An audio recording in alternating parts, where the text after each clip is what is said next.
How do you know your canned food sealed correctly? So this person was commenting on my canned butter video. This was an open kettle process, very rebel, very safe. Now, I told y'all the butter should set up. It was 80 degrees inside my house earlier, so it melted down a little bit, and that's perfectly fine. We're just gonna shake it around. Now, the reason I can do that is because the jar is sealed. The way you check for a proper seal, in my opinion, this is the ultimate test, is by grabbing it by the rim and letting it go. You want to have something under there, maybe do this over a countertop or something, just in case it's not sealed and the jar drops. You don't want to mess.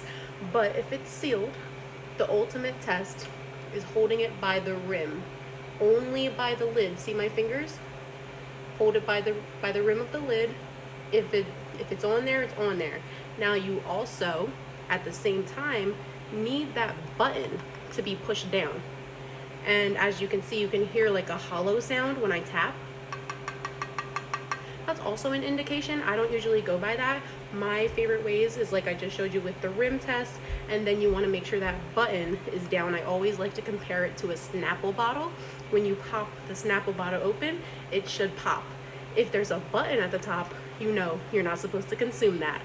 Now here's a comparison. This is not canned food. This was actually vacuum sealed with something like this, and it's dried already. So we didn't need to sterilize it like you do with canning, but this is dried basil. I actually freeze dried it. So the first thing you want to notice, because I don't want to make a mess and I can already tell, the button isn't completely flat.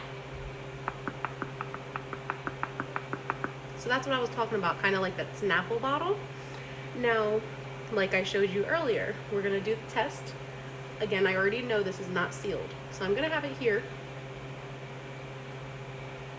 It comes right up. This jar was not sealed, and sometimes what happens is the jar can be sealed by the test like this, where you grab the rim, but right here might still be up. You might still have that occur, but you can still hold it like this.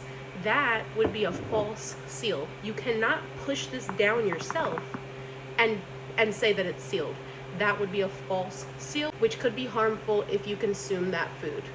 Something else is that it might be flattened. This might not be here, but you can still open it this way. So there's many ways to tell if your jars are sealed. Those are my two favorites, and that's just a quick comparison. Let me know if y'all have any more questions, and as always, happy canning.